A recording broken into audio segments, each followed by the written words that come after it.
Pelatih Persebaya Surabaya, Paul Munster, mengaku puas dengan performa timnya saat mengalahkan Persija Jakarta di Stadion Gelora Bung Tomo, Surabaya, Jumat, tanggal 22 November tahun 2024, pada pekan ke-11 Liga 1. Persija sempat unggul lewat penalti Gustavo Almeida pada menit ke-43, namun Persebaya bangkit di babak kedua melalui gol Flavio Silva dan Muhammad Rashid, mengakhiri laga dengan skor 2-1. Paul Munster memuji mentalitas kuat anak asuhnya yang berhasil membalikkan keadaan, termasuk kontribusi positif dari pemain pengganti. Hari ini tim bermain bagus dari babak pertama ke babak kedua. Situasi penalti tidak bisa dihindarkan, tapi di ruang ganti saya bicara kepada pemain untuk bermain sesuai rencana. Di babak kedua mereka bermain lebih bagus, dan ini pertama kalinya pergantian 5 kali dan terjadi gol pertama dan kedua. Dan setelah itu Persebaya terus menekan untuk mempertahankan 3 poin ini, kata Paul Munster. Paul Munster memberikan apresiasi khusus kepada Flavio Silva atas kemampuannya bermain di berbagai posisi. Meski posisi alami Flavio adalah striker, ia tampil apik sebagai winger saat melawan Persija. Flavio bisa bermain di 2 posisi, soal hasil itu sudah dimatangkan jauh-jauh hari. 2 minggu itu Persebaya latihan untuk mematangkan agar pemain bisa bermain di beberapa posisi, ucap Paul Munster. Pemain Persebaya, Octavianus Fernando, percaya timnya bisa mengalahkan Persija berkat persiapan matang yang telah dilakukan. Ya, pertama-tama kita percaya, kita yakin karena persiapan 2 minggu, Coach Munster sendiri memberikan detail-detail kita persiapan sudah bagus, jadi semua pemain percaya pada pertandingan ini. Pertandingan ini tidak mudah, tapi karena kita percaya kita bisa melaluinya, ucap pemain yang sering disapa Ovan itu.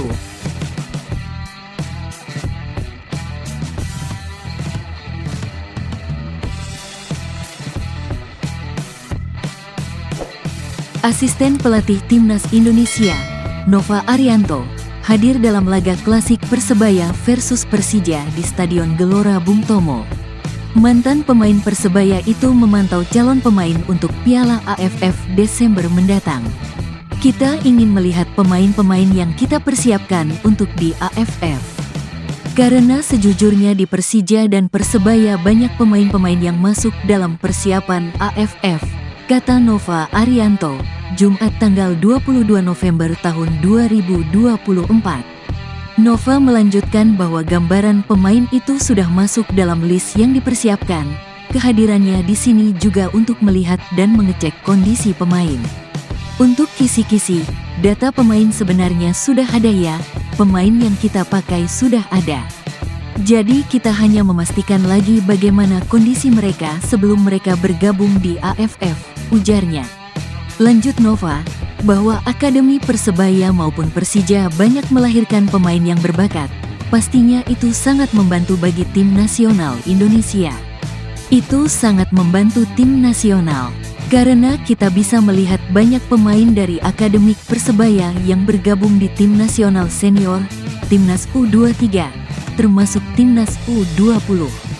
Saya berharap semua tim mempunyai akademi yang baik agar kedepannya sepak bola kita bisa berkembang dengan baik, bebernya. Terkait nama-nama pemain yang dibeberkan oleh media, Coach Nova mengatakan bahwa itu bukan fix yang dikeluarkan PSSI untuk dipanggil. Yang keluar di media itu sebenarnya bukan pemain fix ya yang akan kita panggil. Karena dari situ kita masih banyak berkomunikasi dengan Coach Shin Ya. Jadi kita lihat siapa yang akan dipanggil, kita tunggu rilis resmi dari PSSI, pungkasnya.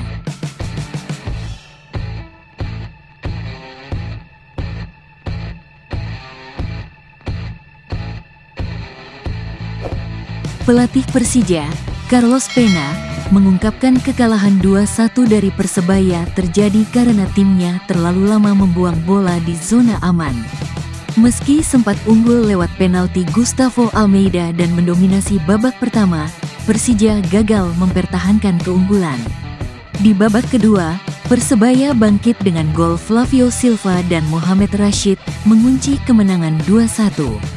Carlos Pena tetap memuji performa pemain Persija di babak pertama. Ini pertandingan yang bagus karena pada babak pertama kami bermain baik dan unggul. Pada babak kedua, Persebaya lebih menguasai jalannya pertandingan. Mereka berhasil mencetak 2 gol cepat ke gawang kami, kata Carlos Pena. Persija hampir menyamakan skor lewat sundulan Marco Simic, namun bola hanya membentur mistar gawang.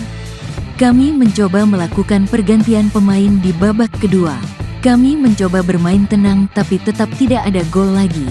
Ini menjadi pelajaran penting bagi kami untuk pertandingan selanjutnya, kata Carlos Pena. Pelatih asal Spanyol itu menyesalkan pemain Persija yang lambat mengalirkan bola ke depan saat tertekan di kotak penalti, sehingga kebobolan 2 gol dalam 6 menit. Kami kemasukan gol cepat dan saya merasa para pemain tidak hilang fokus. Hanya saja seharusnya para pemain bisa membuang bola sejauh mungkin agar Persebaya tidak mencetak gol, kata Carlos Pena.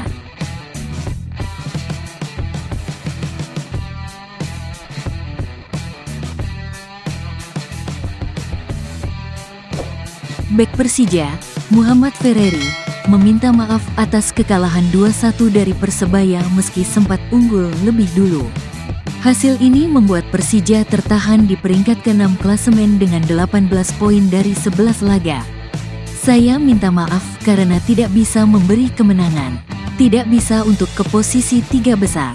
Masih harus banyak belajar lagi, ujar Ferreri kepada wartawan. Lebih lanjut, hasil negatif kontra Persebaya juga memupuskan ambisi Persija untuk menembus 3 besar.